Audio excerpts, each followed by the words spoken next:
Hello, my name is Chris and I'm a U-Haul hitch professional. If you're planning on towing a trailer with your Tesla Model Y, then you're going to need trailer wiring. It is required by the law. Now let's take a look at how I completed this install. You will need the following tools or supplies to complete this installation. Let's begin this installation by opening the tailgate and removing our floorboard.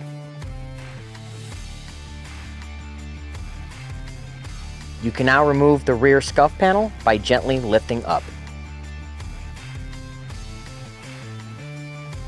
You can now gently remove the floor liners. They will also just pop off. You can now remove 4 push rivets from the cargo box liner. There is one on either side of the box and 2 at the rear of the vehicle. You can now remove the cargo box liner. Remove these 2 cargo inserts by gently pulling them up. Now remove the final push rivet holding back the side trim. There is one on either side. Gently pull the trim away from the vehicle. There will be a tab here holding the lower trim to the upper trim. Hold the upper trim so you can pull away the lower trim.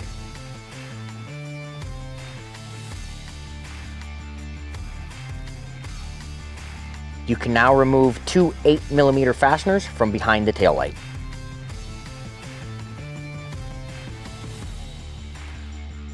You can now remove the taillight electrical adapter using a small flathead screwdriver. Now repeat for the passenger side taillight, but the red tab will be facing away from you so you cannot see it. You can now remove the trunk stops from the taillights. Use a trim panel tool to pry them loose. We're now ready to remove our taillights. Occasionally this can be tricky and require some wiggling or some movement. So we're going to take our blue masking tape and protect all the body lines near the taillight to prevent any damage. Pull the tape taut so you can slide it between the vehicle's bumper fascia and the taillight. You can now remove the taillight by gently pulling it rearward.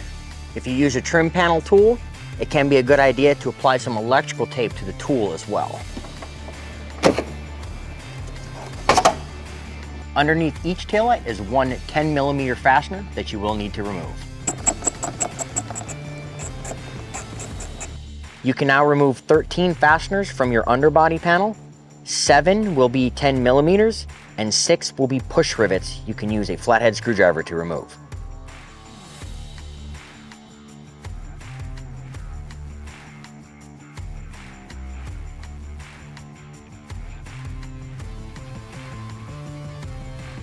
You will notice that the underbody panel has 2 different size 10mm bolts.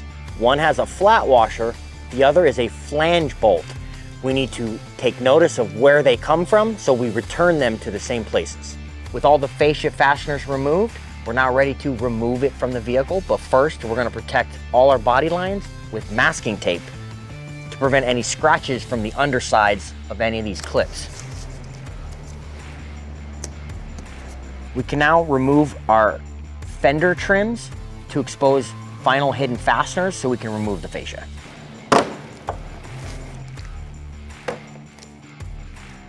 This should be more than sufficient. Here is our 8mm fastener.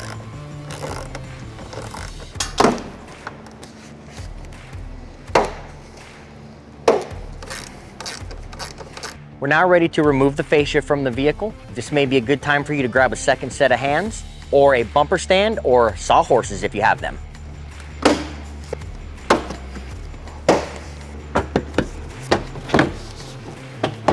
With our bumper fascia removed, we've now discovered that we do have a tow harness here that is unused and that has an active power wire for us. So we're going to go ahead and use this to power our converter box. Now, if you do not have one of these, you will need to run that power wire to the frunk area. Let me go ahead and link a video where Aaron does that for us. Pull the red tab, depress the black button to remove the tow harness. I'm going to go ahead and cut away this tape to give myself a little bit more area to work with on this power wire. You can now plug the yellow and brown side of your harness into the driver's side pass your red and green side of the harness to the passenger side and connect the mating adapter. You can find a 10mm screw right here on the driver's side that we can use to ground out the converter box using the white wire with the ring terminal. Place the bolt through the white wire and reconnect it to the vehicle. We're now ready to make the power wire connection. Go ahead and trim a small length of the provided power wire, and we're going to pass it through this vent and up inside to our converter box. You can reach your hand down in here and find the power wire. You can now connect these two wires using the provided heat shrink butt connector. We can now hide the other end behind this bracket and connect it to the vehicle. Trim off any extreme excess. Give yourself a little bit of slack for the fuse holder.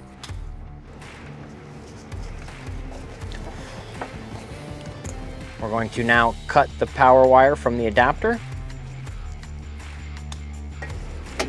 Affix it with another butt connector that will not be included with the kit, unfortunately. Feel free to reseat the adapter, and now use your heat source of choice to melt the plastic on the heat shrink butt connectors. You can use a piece of electrical tape here. You can use a couple provided zip ties to secure the power wire to the existing electrical wire. We're now going to use the provided double-sided sticky tape to hide the converter box behind the trim. We're now ready to return the fascia to the vehicle. Remember that if you had an electrical harness to disconnect, you will need to reconnect it now. Make sure your taillight cavities are lined up and press all the clips into place. You can reinstall all the fasteners.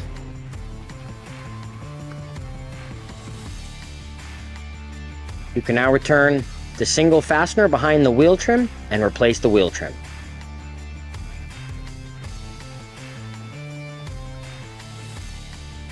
We can now reinstall the taillights and then connect the wire harness to the tail light inside the vehicle body. We now need to push the two posts of the tail light in. I found this to be the easiest way to do it. Use your hand, give it a good pop. Now re-secure the tail light with the two 8mm fasteners.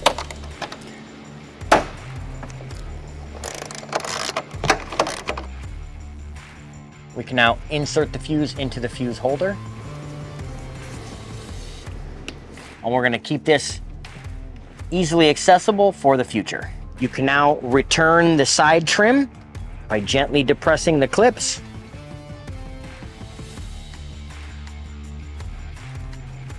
And by reinserting the push rivet. Our customer would prefer to keep the wire harness in the vehicle and stretch it out to the trailer when they need to use it. If you choose to do so, always avoid this center clip. The weather stripping will protect the wire harness, but we do need to make sure we don't pinch it as we reinstall all our interior trim. So we're going to pull it in this way before sticking this bracket in. There's a convenient little space right here at the rear. It will fit gently.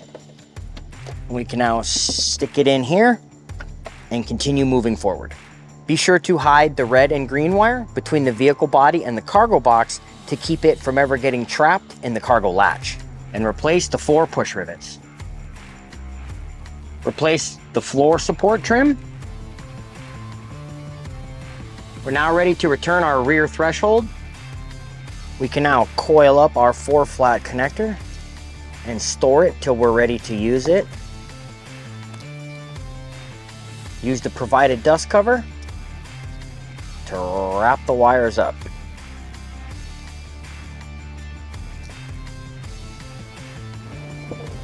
You can now return your 2 floor pieces. That concludes trailer wiring for your Tesla Model Y. Thank you so much for watching. Please remember to practice safe trailering, and we can't wait to see you out there. If you have any questions about the products seen in this video, or if you'd like to schedule an installation with your local U-Haul hitch professional, please visit us online at uhaulhitches.com. You can also download the U-Haul app using the link in the description for even more ways to manage your hitch and towing needs.